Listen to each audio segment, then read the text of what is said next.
Welcome to Not Milk Never Milk. Subscribe if you're lactose intolerant. You begin by picking the cleanest possible file and making a backup. This prevents data loss. Once done, open your separation tool. Spleeter or Demux are fast, RX is surgical, and set the sample rate to match the source. You should load either full stereo or individual stems if available, then select a vocal remover or instrumental isolation preset. Make sure to route output to a new track so you can compare the original and processed versions immediately.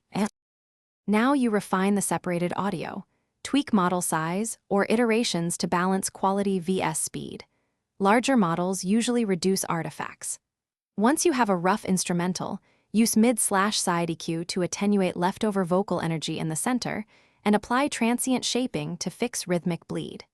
If you see spectral remnants, run a targeted spectral repair or adaptive noise reduction. Make sure to preview in mono and stereo to ensure phase coherence and consistent instrument balance across playback systems.